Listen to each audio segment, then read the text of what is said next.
Hey guys, this is Lucas from Better Coding Academy. We're bringing back the series again. We're doing a next episode of Manga Reader. We're just going to jump straight into it, see what we can get done today, and have some fun along the way. So let's just maybe get back into it. Honestly, things have been really hectic for me as well, so I can hardly remember where we were up to specifically.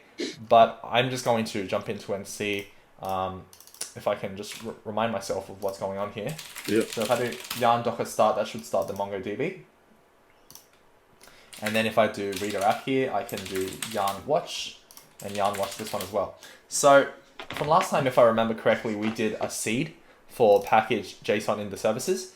If we open up Robo3T, it should be able to show. And then if I connect to that, and then Manga Reader here, collections, mangas, and we've got a list of all of our mangas here as well. Okay, yep. So what do you see as the next step in terms of what we should do here? Okay, so can we get rid of the deprecation warning first? It's just like, you're so annoying. Okay. Yeah, it so looks like it's easy.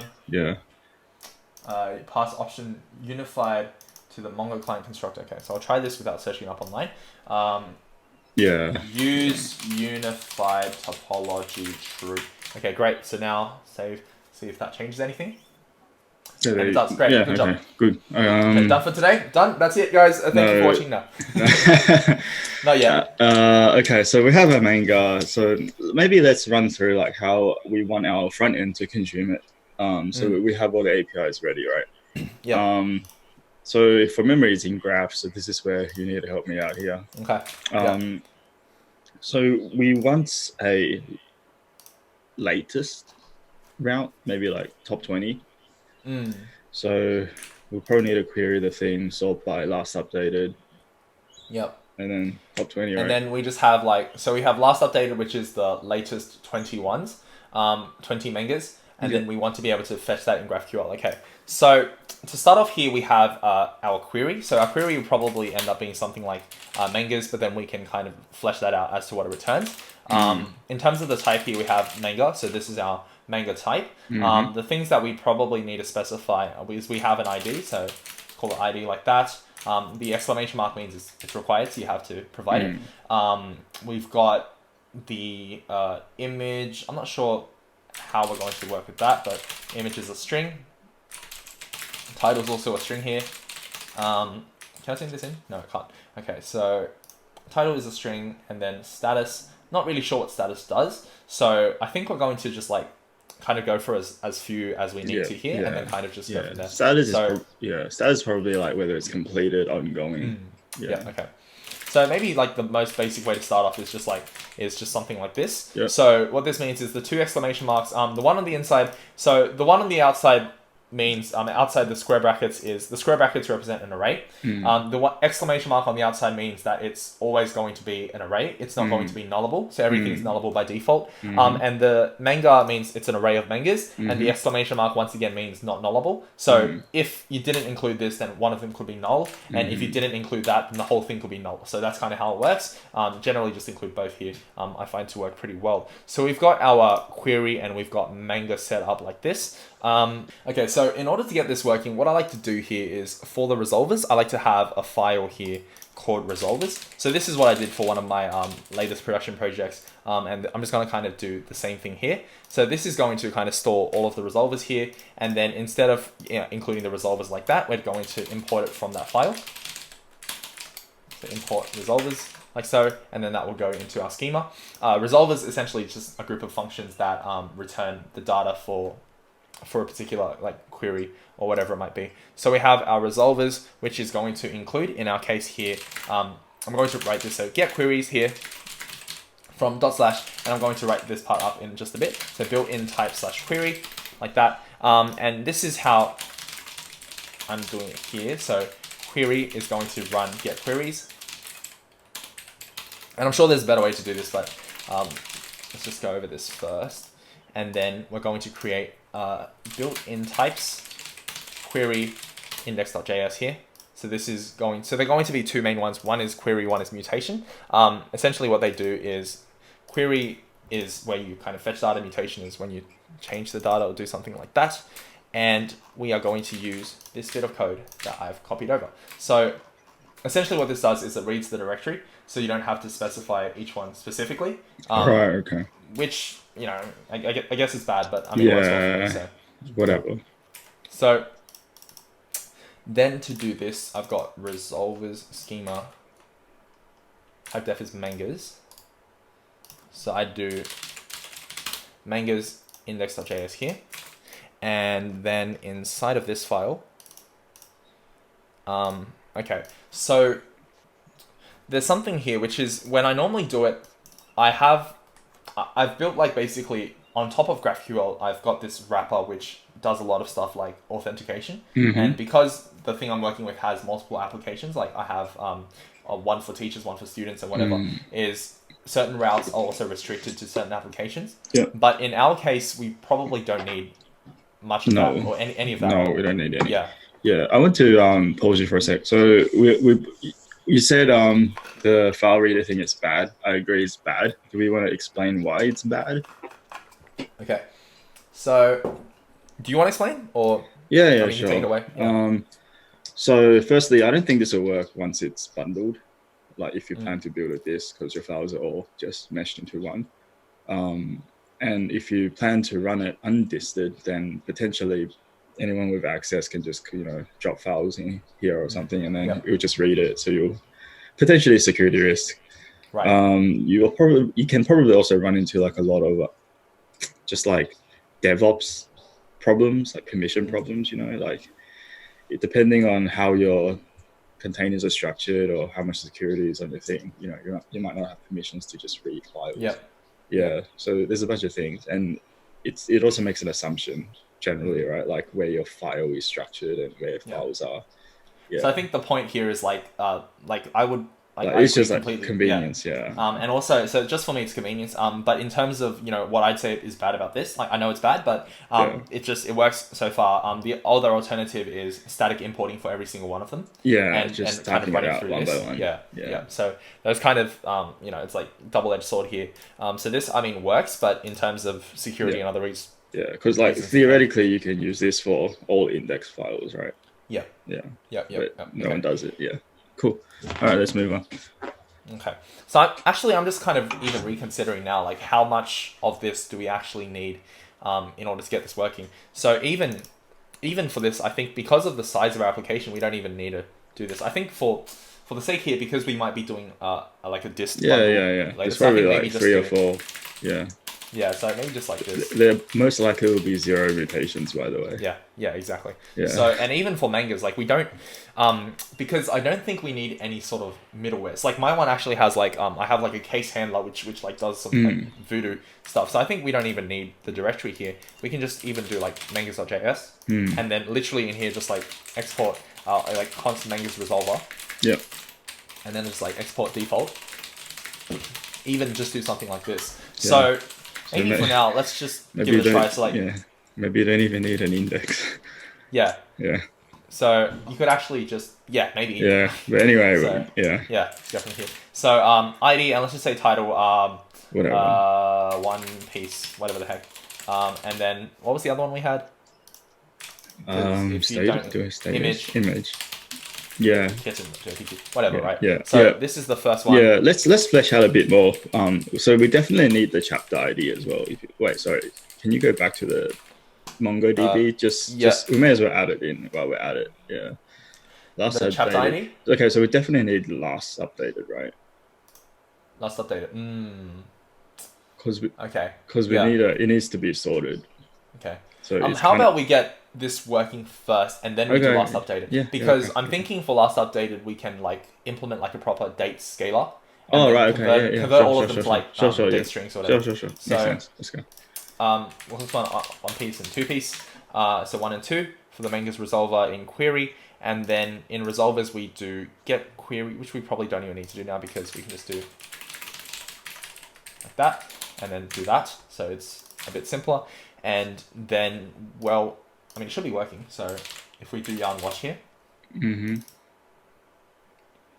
it is listening, then we should be able to do localhost 3000/GraphQL, and it will load up the playground. And in the playground here, we should be able to write what do we call it? Mangas. Mangas, yeah. And then ID, title, and image in whatever order. And this should show both of them here. Okay, Yep. so it can't return null for non-nullable field mangas. Oh, okay. One of them is null. Wonder why. Non-nullable field manga. Type defs. Okay, mangas and then manga. And mangas, we have a query resolver. The query contains mangas. So I wonder what's wrong here. Let me see.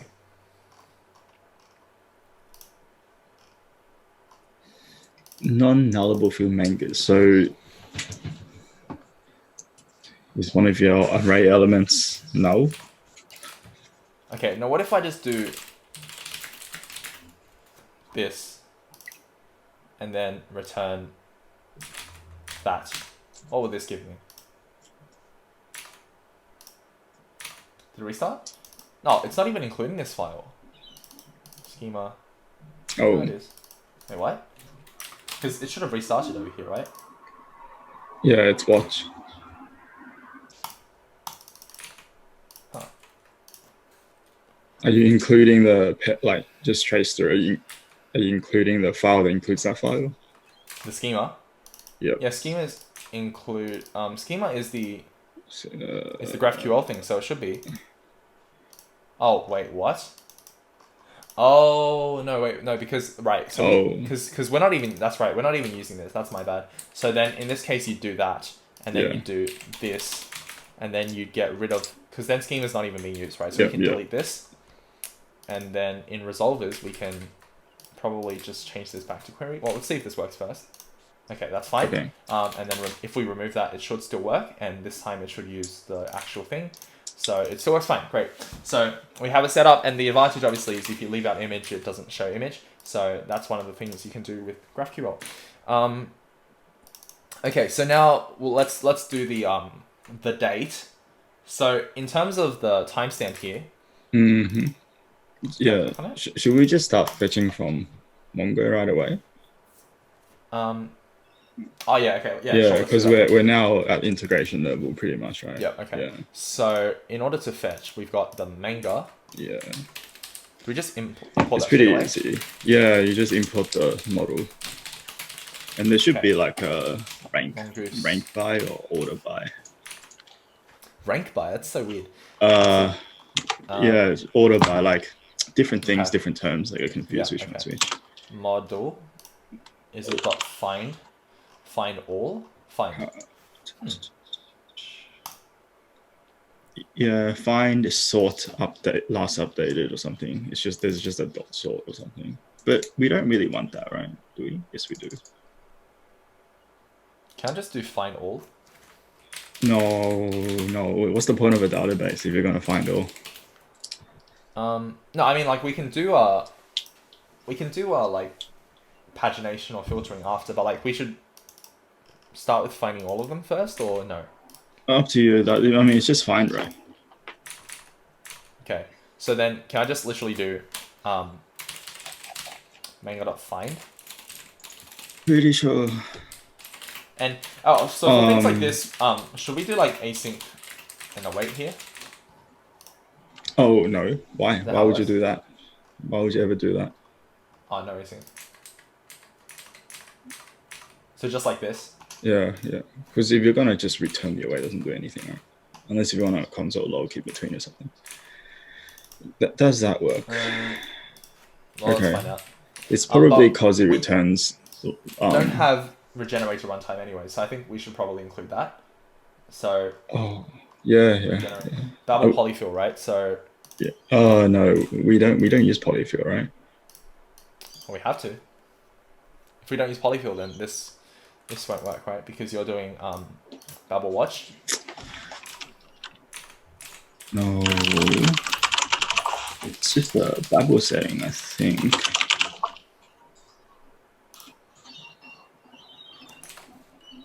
Let's see, regenerator runtime. Here we go. Is because it requires a runtime library. So what we need to do. You can just it's right here. You can just put it in plugins, right? Plugin transform runtime. Okay, yeah, sure. So is there a new one now, or is it still this one? Because they renamed it, right? I just searched for Babel regenerator runtime, and then on the official. Is it this one? Like Babel / it's plugin transform runtime. Babel plugin transform runtime. Yeah, no, but this is for yeah. Well, so, yeah, you can click on that website. I think just to make sure you're up to date. But yeah. And then, oh, you mean just search for Babel? What was it? Transform runtime. Yeah. Yeah, this one here, right? So, yeah. And then we just install that. Yep. Yeah. So the URL is different. Wait, so we need this one as well? I don't know. Whatever's up to date. But the runtime itself will be deployed dependent on by your deployed code. All right. Well, if it breaks later on, we know what to do. So we can probably just include this. Oh, we already have one. Okay. So then we just do comma, and then we do that, and then that. So that should be fine. Okay, what's the error now? Runtime. Okay. So it seems like we do need to include Babel runtime. And it says to not include it as a dev dependency. So guess we'll listen for that. Yep. Okay, so now we do yarn watch again. And hopefully it works fine this time. It's taking a long time. Great, okay. Cool. So now what I want to do is let's put this one back, and then let's do like manga.find, and then see what this returns.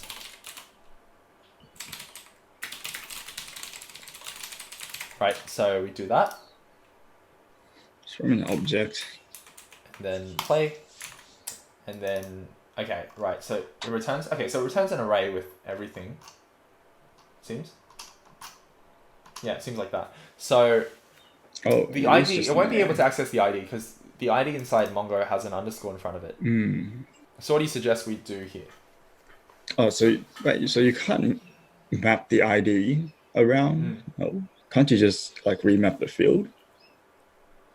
You mean we can rename the field? Oh no, like if you put underscore in here, will it not work? In here? In your in your query thing. GraphQL? Yeah. Yeah, so I can do that. Yeah, okay. Is that what you're suggesting? Is there a way to remap, like rename in Apollo? Okay, so what you can do is you can essentially do a type resolver here as well. So the way that will work is like, for example, to a basic example, is if you have Manga and then you do ID, and then this will pass in the actual Manga object, and then you can return Manga object dot underscore ID. Like you can do that. Yeah, let's just do that. Let's see if that works then. So if we do this, I don't know if there's a better way, but yeah, but I think that's good. And we do that, this should work. So if I press play, 6,000 records. Oh, but not all of them have images. Oh, is that why? Oh, really? Let me see. Yeah. Random pick time. I mean, you're not gonna find it. It's probably like 1 out of 6,000, but yeah. Can I do that? Did you what? Surely. Oh, okay. Yeah. No, so this is the return result. Okay. Right. So it's actually not anything. Nothing's wrong. Basically. Yeah. So okay. If we do that, and then we do that, which is fine. Title. What about title being null? Let's find that. None. Cool. Okay. So if I press play, and we get all of it back. Okay. Great. So you do something like this, which is a little bit bare bones. I mean, probably I'd create a directory to map it specifically. Yeah, let's do that because why not? So that maybe types Manga id.js.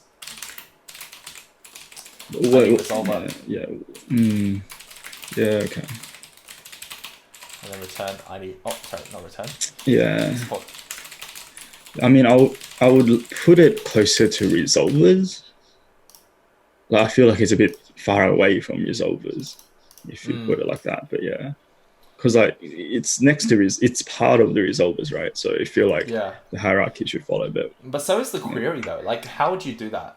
Would you have like maybe like a resolvers directory, and then you put these inside resolvers, So then you can do like resolvers, and then you have like query, and then you have Manga. And then, and I mean okay. this file's the index of that Okay. folder. Sure. Yeah. So you can do like resolvers index. Yeah. And then maybe just like Manga goes in here. Yeah. Query goes in here. Yeah. Yeah. You can do that Because literally. you never use queries or built-in types outside of your resolvers, right? Like there's no use for them.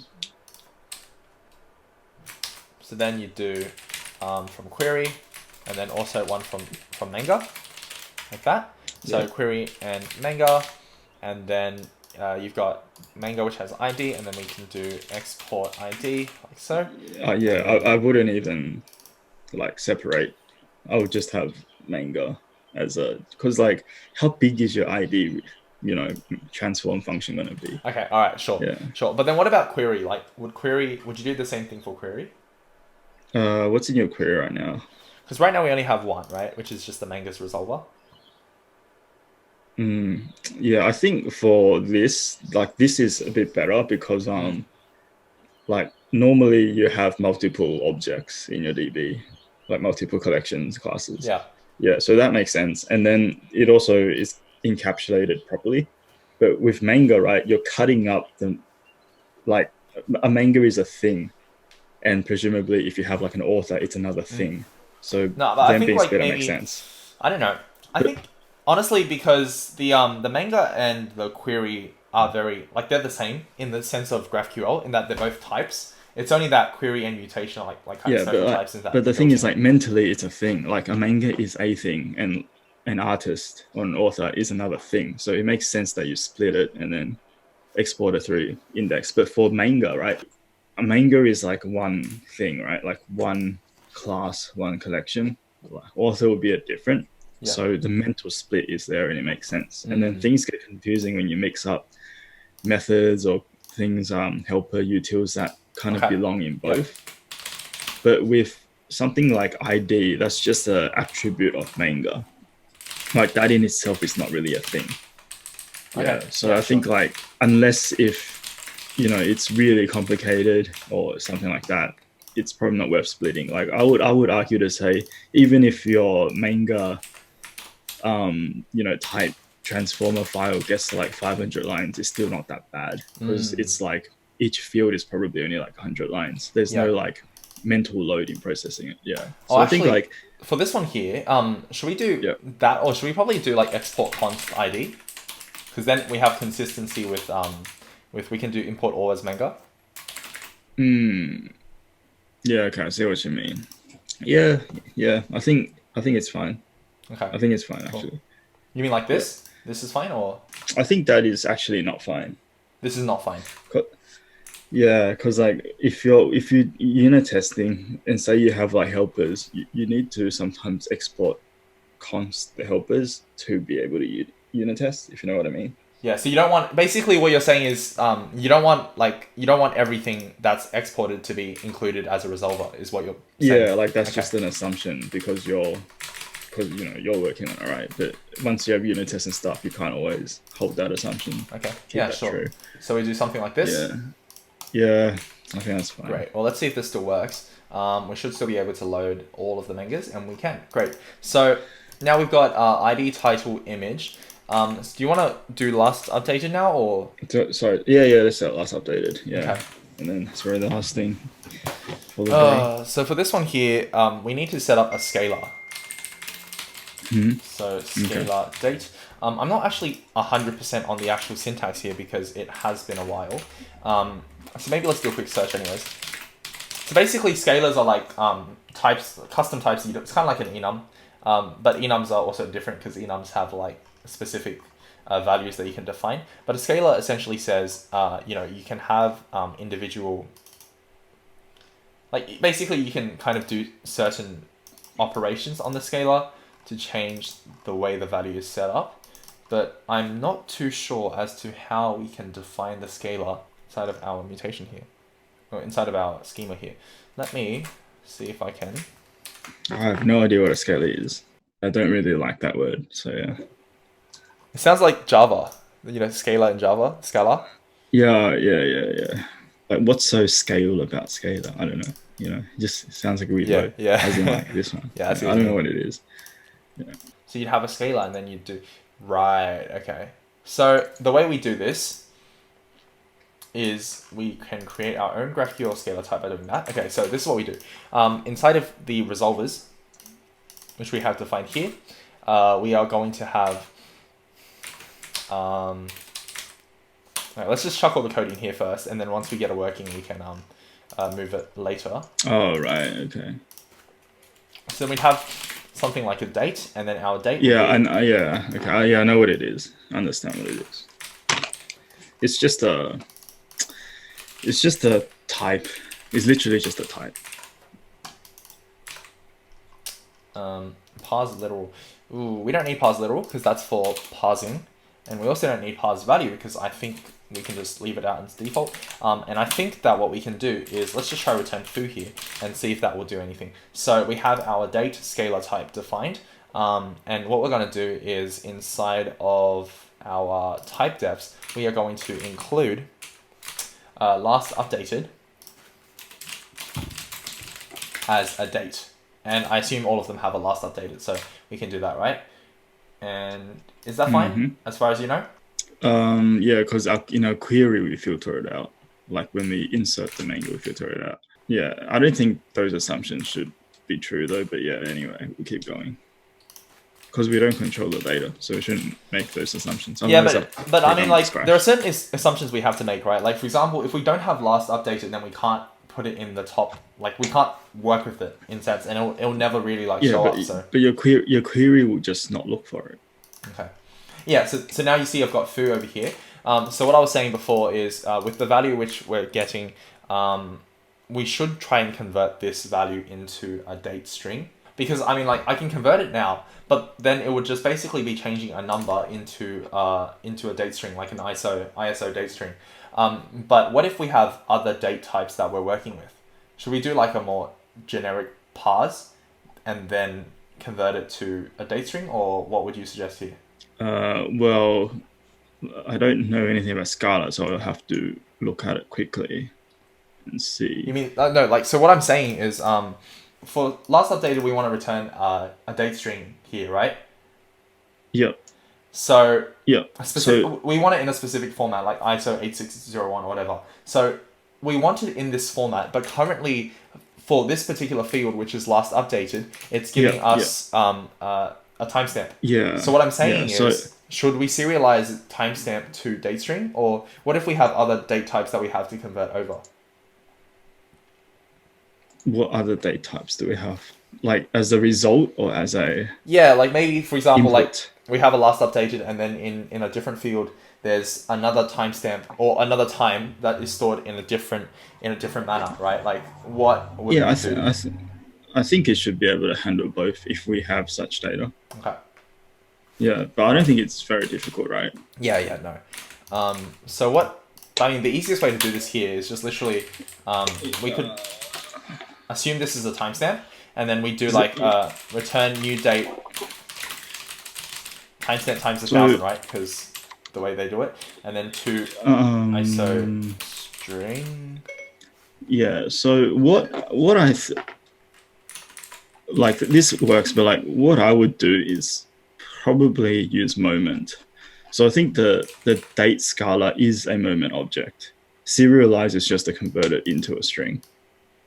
Because then you're free with form, right? Like you can handle all future types. Oh, so you mean like we have, so you have the concept of an object. Okay, so you're basically like offloading the parsing to moment, or whichever one we choose. And then when we serialize it, we're basically converting the moment object or date object into an ISO string. Yeah, it's just it's just two string. Instead of moment, I'm thinking we could potentially use date functions, date fns. Yeah, we can use date. And then for date fns, what I'm thinking is instead of converting it into like a moment object, because I don't think there's a date fns object, like it's all functional. What if we convert it into a native date object? Fair enough, but because then we can do like date. I feel like because like. I feel like, what's the point of a Scala if it's just going to convert like a string to a different string? Like you kind of want it to be more powerful at the beginning, So like fair enough, a date object is fine, but Yeah. like what's the negatives of having like a full blown moment object? Like yeah. It's So your just you date don't object is really basically a moment object. need it, right? Because no, what I'm saying here is like for last updated, right? You do something like last updated. Say for example, Manga object, and then we might like convert to date somehow. Manga object dot last updated. So this would convert it for us, and then inside of here, then we'd have access to this date, and then we'd do ISO string. Do you still need it? Do you still need to do that? I do this because it wouldn't serialize automatically give it back to you in the serialized format. Oh yeah. So yeah, okay. Then in that case, you don't even need it. Like we can literally do that, right? Because if we're not serializing, then there's no point defining it. It's defined already inside of here, right? Like this is just to customize it. So then in that case, like if we're talking about that, then let's do this. And then here, let's just get this working first. So we do like new date, last updated times 1,000, right? Because it's JavaScript does milliseconds. But so do we want the Scala or not? Scalar. Well, you need to have a scalar type, Scalar. right? Because if we don't, then it just becomes a string, which is not as good, right? Yeah. So we actually do want the scalar type, right? Yeah. So we have we have this, but we don't need this. Is what I'm saying. Yeah. No. So I would say we would define this, right? Because we want to define how to serialize the Scala, like here, and we don't want to do the convert thing in the other one. Like we want the Scala type to know how to convert itself to string format. Yeah, so we want this bit to be. So what you're saying is get rid of that. Yes. Okay, but that's the thing I was saying before is like if we don't include this, then what happens is we're passing a timestamp into the date scalar. So when we pass a timestamp into the date scalar, then the question becomes, okay, so if we have a timestamp, then what if in the future we have a different time format that we want to convert? For example, like d/m/y, whatever it might be. It might be slightly different. Would we need to support both of those inside of here? Or alternatively, should we include that within each resolver? So for example, this resolver clearly expects last updated to be a timestamp, right? So okay. So I think the output has to be the same, right? Because we want uniform data. So you don't want to have a result where some dates are in like, month, day, and the other ones in like day, month. Okay. So it's the input that we need to, we want to funnel multiple input formats into the same output, right? Just to get us on the same page. Okay. Yeah. So I think if you go to Manga.js, so if we do it here, right, then like the abstraction is in the wrong place because now the person looking at Manga needs to understand how to convert dates, which kind of defeats the point of the type or the Scala. Like you want it so that you tell them that last updated is the Scala, the type date, and then it will just come back as the string you expect. Like you don't need to care about it. So someone else can be writing how all the conversion works. No one gives a crap. Yeah. In this. But is that necessarily a good thing? Because I'm also thinking as well is like, say for example, last updated is the string field. Then like, for example, in the case of Manga, the last updated might be a timestamp, but the fact that it is a timestamp should be like kind of set in stone and decided upon. So you shouldn't like, for example, in your database, you shouldn't have last updated here be a timestamp and over here it's a date string or whatever it might be. And like your code supports that, right? I think that this one is very specific. If it's the exact same thing, what's the point of where's the issue then?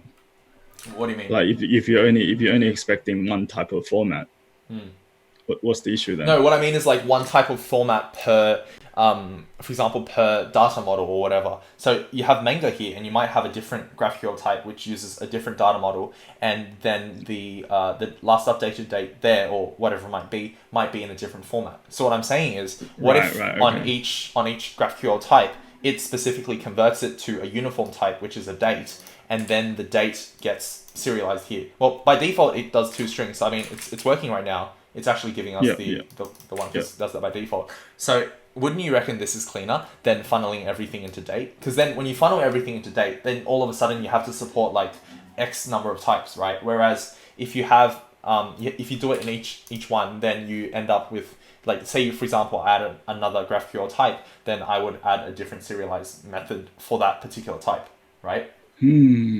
Probably need an example. I think I'm a little bit lost as to what you're trying to say. Okay, so let's just say, Yeah. let's just say for example right now we have Manga, and Manga has last updated, and it takes the format of numbers, right? And then for the sake of, I don't know, like say we have videos, and then videos we have one which is or anime. One is like last updated, and I know this is bad, but we get our data from different sources. So let's just say that this one is in the format of, let's say we have DD, MM, YYYY, I don't know, HMM, SS or something like that, right? Say it's in that format, which is bad. But the two options here is inside of anime. So say we have a file like this for anime, then this bit of code would be different for anime because we'd have to be able to parse this string specifically, right? And we can figure out how to do that. But the other option is not having this bit of code, and then inside of index over here, what you do is inside of serialize, you'd kind of like do an if statement or pattern matching or whatever. And well, not serialized. There should be other things on Scalar, right? Like all the other methods that were, they're like kind of like a constructor method. But that's not how it works, right? It's like, that's actually not how GraphQL works here. Like, we don't have access to the scalar. The three methods there are serialize, parse literal, and parse value. Parse literal and parse value. Parse value and parse literal are both for searching. So they don't influence the output at all. Yeah, okay. I see what you mean. Yeah, okay. Yeah, so parse value and parse literal are like not. They're basically output, useless. It's input stuff. I see what you mean. That's pretty lame. Okay, so now we unwind a little bit back, and the question is, do we do but it feels weird because you're basically doing a serialize on the transform rather than on the type. So what's the, but then there's a spot for serializing. Well, I think this is more like the date object is like when you said moment object. It's like the middle ground, right? The middleman. The internal. So you have like the data you have from your database that then gets converted into a middle presentation layer, which then gets serialized by your date scalar. But in this case, we don't need the actual code because it automatically knows how to serialize it. Yes. Because it just does two string, right? So. Yeah. So, I know what you mean. It's kind of lame. Even the date field one's a bit weird because I'm pretty sure there's like an actual date type in Mongo as well, right? Oh, is there? Yeah. Yeah, there is. Yeah. So most DBs will have it. So it's like a weird field to think about because then now we have 3 spots. Yeah. Where it should be. Yeah, I mean, I don't think you should, it's like we said, right? You shouldn't depend upon your data from Mongo. So from Mongo, you can get some really bad data, but you have to learn to work with it and get it working properly. Or we clean it before it enters Mongo. One of the two. Yeah, one of the two. Okay.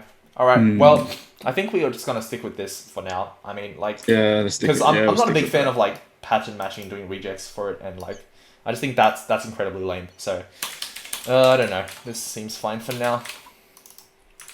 Okay. Well, where are we up to? We have all of our mangas being returned. Does this still work? Let's do a quick double check after getting rid of our query variables as well because we don't need that. And we get all of them returned. That's awesome. Great. Okay. We haven't sorted yet. We haven't done the actual query. Oh, the sorting. Okay, all right. Yeah, it's simple. It's just find 20, order by last updated and reverse.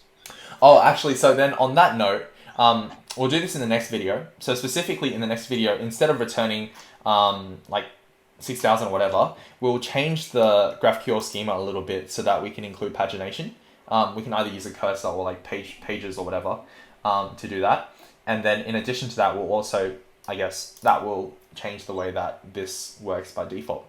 But for now, what we can do, I think to finish up, it'd be good to do a sort. So if I can figure out, have you figured out how to do the sorting? Yeah, it's just sort? It's just on the end of find. Yeah. Oh, okay. So just literally, wait, what? So firstly, it's find dot sort, I think.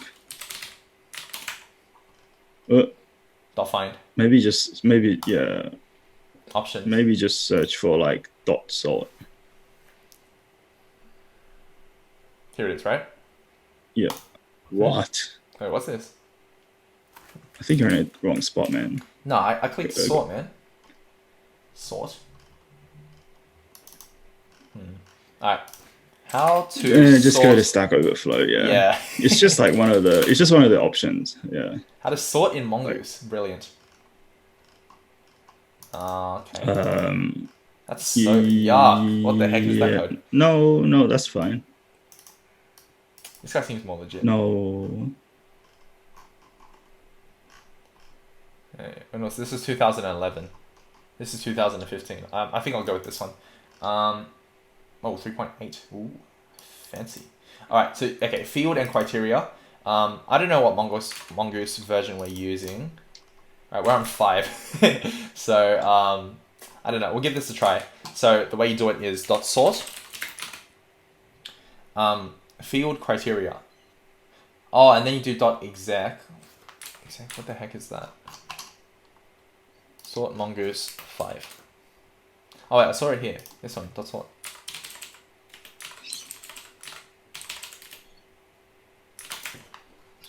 Person dot. Oh, that is so ugly. That is so ugly. What the heck? The dot dot should be is here. Yeah, it should be here. What the heck? All right, so you do that, and then exec callback. Isn't there a way to do this without there has to be a way to do this without using promises like that, right? I mean, the whole thing is a promise. Is fine. No, but if this returns a promise, then how are you going to run .sort on it? I think it's like it doesn't return maybe a strict promise. There's like some magic stuff that happens inside. Sure, we'll give it a try. Yeah. So last updated, we want the biggest number. So is that 1 or -1? -1. Default should be ascending, right? Yeah. Okay. So we want descending. Yeah. And then we just need to exec. Do we even need to exec? This one's Joshi Raku. Let's see what we get here. Okay, cool. Last updated, this was updated on 11th of October. 11th of October, and then we go all the way down, and we got September, and we go down, we got October, we got August, and it's working! Yes! Done. We don't need exec. So yeah, I think you're right. I think this, if we do a console log on this one here, we should find it does some like magicry. Yeah, like there might be some hidden prototype magicry crap in it. Look at that. Yeah, okay. Yeah. Okay. Yeah, so this is all the stuff on there, but it's also a type of promise, which probably makes sense. Cool. Okay, well, anything else you think? Yeah, we can get rid of the return. No, it's fine. One thing to discuss here, I actually wanted to ask, is I like to do this. I like to do async here and await here. Why? The reason I like to do that is because then it makes it clear that this is a promise, as opposed to like just being regular asynchronous code. What do you think about that? Yeah, I mean, I guess that makes sense. Like I can see your reason for it, but I don't really like it, to be honest. Especially like, do we even? You have to wait, right? Otherwise, you'll get messed up. Do you have to await? Oh, you mean like... If you just return a promise, does it like... You mean like this? Doesn't know how to... Yeah, doesn't know how to double unwrap. Yeah, it actually does. I tried this like a really long time ago. I'm 100% certain that it works. Yeah. Yeah, I remember there was some funky stuff like that. Yeah. Like it's not GraphQL specifically. I think if you do promise that returns promise, it do await, it unwraps the whole thing. Yeah. Yeah, but I think that in itself is kind of bad because then you don't know which one is a promise, which one isn't. Okay. Cool. All right. Yeah. Well, time to commit. Add all of it. Let's see what we got. We got services, whole bunch of stuff. What do we do? Yeah, I might actually be against the thingy, like a useless async. Because I think like essentially you're trying to solve something a type system will solve. By then you should just adopt the type system. So what do you mean? What's your suggestion? Just adopt the type system by then. What type system? Just like Flow or TypeScript. Because you want to tell people that the function returns a promise. That's specifically a typing issue. Ah, okay. Yeah, so then I think by then you're just kind of trying to use tools to make your own kind of, you know, type helpers. Yeah, but you may as well just adopt a type system if you really want that. That's true. Yeah. Added dependency, and then updated. Yeah, I don't care about this. Signing it. Yeah. You don't write very long commit messages, yeah? My commit messages are on the really bad side of bad. Makes sense. Like, fixed typo. I mean... No, dude, one time you wrote fixed typo, but you spelled typo wrong. So you wrote fixed TPYO to PYO. So it's the Mac keyboard, you didn't solve anything. It's broken. It's not the Mac keyboard. It's not the Mac keyboard. It is. It's the Mac. It's the butterfly keys. Yeah. Added a GraphQL resolver for Manga, for queries / mangas, and Manga. Added date scalar. Yeah, like, and that's while you're doing this, so to the viewers, okay. So I think the backend is probably the least interesting part of it. But we got to get through this stuff to kind of, you know, make a smooth progress from start to finish. As how you would probably want to do a project, which is architecture first, data architecture first. When it gets to the front end, it'll be a lot more interesting, I think. Yeah, because all the magic stuff happens, right? Like all the bookmarking, all the user experience kind of things, infinite loading, stuff like that. PWA happens on the front end. This is literally just data mungling, and it's good. I mean, there's a bit of GraphQL, very light touch. It's good so we're almost there. I think we might have like one or two more kind of routes, GraphQL queries to go through. Just chapters and stuff, and we're good to go. Once we do pagination, might be even like even once we get pagination done, we can start building the front end, and then in the front end, that's true. Setting something good. Maybe we'll just get the pagination and then we'll jump to the front end for a bit and come back for the rest. Sweet, sounds good. Cool. All right, guys, thank you for following along. Make sure to subscribe and follow the series because we're going to upload all of it and hopefully get to the end pretty soon. This has been Lucas and Patrick from Better Coding Academy, and see you guys later. Yeah, see ya.